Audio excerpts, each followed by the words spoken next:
हारने के बाद आपका बेटा कहाँ गया? कहीं नहीं गया, वो आप लोगों के बीच में था। बिहार में एक विधानसभा ठाकुरगंज, जिस वक्त हम लोग आगे दिनों में चुनाव लड़ना चाहते हैं, मेरे दोस्तों, मैं तो पहले भी कहा था आप लोगों से कि आप रिपोर्ट कर लीजिए। आपके विधायक ने जो जो वादा किया था, उन 5 सालों में आपके विधायक ने वो वादा पूरा किया। और हमारे सीमांचल संगठन प्रभारी जो आप जिनके लिए यहाँ जमा हुए हैं, जनाब गुलाम हसनैन साहब, बस कुछ ही दिनों में आपके बीच में उम्मीदवार के रूप में मौजूद हो जाएंगे और इन गलियों कूचों में वोट मांगेंगे आपके लिए और एक ठाकुरगंज की धरती के लिए, क्योंकि इस ठाकुरगंज की धरती को मुझे लगता है कि आज से पहले ऐसा जिंदा दिल आदमी नहीं मिला होगा। यकीन मानिए, हसनैन साहब की ख्वाहिश है कि ठाकुरगंज की उत्थान के लिए हम जैसे लोग अगर चुनाव नहीं लड़ेंगे तो इसका खामियाजा हमारे आने वाले नस्लों को भुगतना पड़ेगा। ये लड़ाई सिर्फ हसनैन साहब की नहीं है, ये लड़ाई मजलिस-ए-इत्तेहादुल मुस्लिमीन का नहीं है, ये लड़ाई हम तमाम ठाकुरगंज विधानसभा वासियों का है, क्योंकि एक विधायक और एक नेता की इस वक्त जरूरत है। और आपसे पहले जो मुखातिब हुए यहाँ के पूर्व समिति साहब, उन्होंने कहा कि मैंने राजद के विधायक से यहाँ लड़ाई लड़ा चालाकी चौक में। आपको लड़ना नहीं है, आपको 5 साल में एक वक्त देता है चुनाव निर्वाचन आयोग, आपके अंगूठी में एक ताकत देता है, उस ताकत का आपको इस्तेमाल करना है। और उस दिन आप भूल जाते हैं, कभी सरकार के नाम पे आप लोग ठगे गए, कभी मंत्री के नाम पर आप लोग ठगे गए, कभी और किसी के नाम पर आप लोग ठगे गए। ठाकुरगंज वालों, याद करिए, आंखों में आंखें डाल के सवाल करिए आप कि कुछ महीनों बैक में जाइए, जब कॉलेज मैदान में माननीय तेजस्वी यादव आए थे और वो अपने सभा में पुरजोर तरीके से, उनके दायां बायां बहुत सारे नेता थे और शायद भूल गए होंगे, उन्होंने ये कहा था कि मेरी सरकार बनी तो हम सीमांचल डेवलपमेंट का गठन करेंगे, सीमांचल आयोग का गठन करेंगे। 17 महीने उन्होंने सरकार चलाया, क्या मिला आपको? मिला नहीं मिला और मिलेगा भी नहीं। यकीन मानिए, 20 साल बाद गर्दनी बाग के धरना में शामिल हुए आपके वक्फ काला कानून के लिए माननीय लालू प्रसाद यादव जी, शायद उनको मजबूर होना पड़ा और ये मजबूरी सिर्फ और सिर्फ एमआईएम उनके पैरों में लाके बांधने का काम किया, तब जाके वो आज गर्दनी बाग के धरना में शामिल हुए। नहीं होता मेरे दोस्तों, मुझे मालूम है, उनको पता है कि आज के दौर में एमआईएम एक ऐसी ताकत बन चुकी है। आप यकीन मानिए, ये ताकत पूरे हिंदुस्तान में इसका एक मैसेज है कि बिहार में 40-40 साल तक पार्टियां रही, एक एमएलए नहीं बना पाए, आपने 10 साल में 5-5 एमएलए बनाए। आप इस वक्त पूरी हिंदुस्तान की नजरों में है कि ये आवाज एक मजलूम, एक पसमानदा इलाका, एक गरीब इलाके का आवाज बनके जो 5-5 एमएलए आपका जीत के पटना गया, लास्ट में एक हमारे कोहिनूर जनाब अख्तरुल ईमान साहब को छोड़ के 4 विधायक को जो खरीदा गया, उन्हें सिर्फ खरीदा भी नहीं गया, बल्कि उन गरीबों का गला दबाया तेजस्वी यादव, क्योंकि उनको खरीद के आपको कमजोर किया।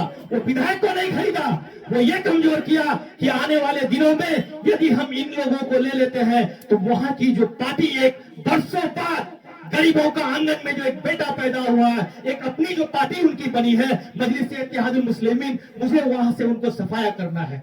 लेकिन ऐसा कतई भी नहीं हुआ।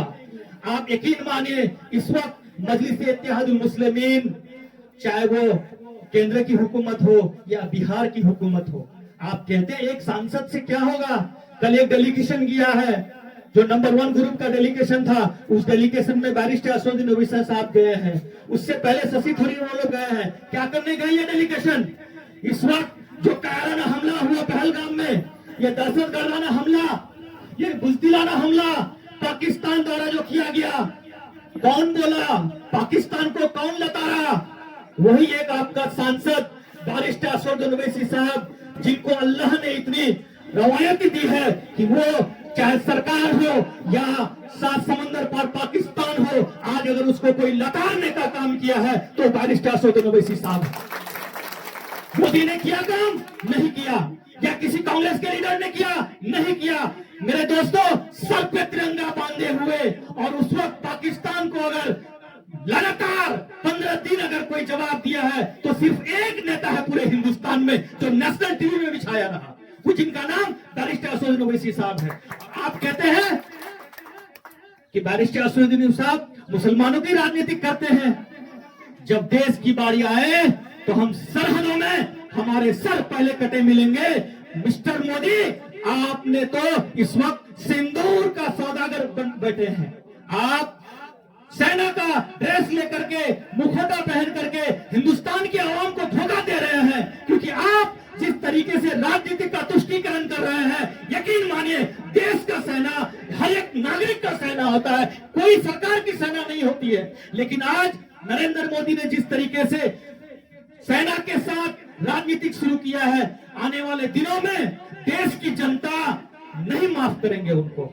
यकीन मानिए हमारी लड़ाई सिर्फ और सिर्फ देश के लिए है, बिहार के लिए है। बिहार में एक विधानसभा ठाकुरगंज, जिस वक्त हम लोग आगे दिनों में चुनाव लड़ना चाहते हैं, मेरे दोस्तों, मैं तो पहले भी कहा था आप लोगों से कि आप रिपोर्ट कर लीजिए। आपके विधायक ने जो वादा किया था, उन 5 सालों में आपके विधायक ने वो वादा पूरा किया? अगर नहीं किया तो आप सवाल कीजिए उनसे, आप क्यों नहीं किए? हम अच्छी संस्था चाहते हैं, अच्छी कॉलेजेस चाहते हैं। अभी सप्ताह साहब रिपोर्टिंग करके आए, एक विकास और है, आप लोगों को नहीं मालूम। आज सड़कें टूटी हुई है तो सबको पता है, आज पुल टूटे हुए हैं तो सबको पता है। एक विकास और है, वो है ह्यूमैनिटी डेवलपमेंट का विकास।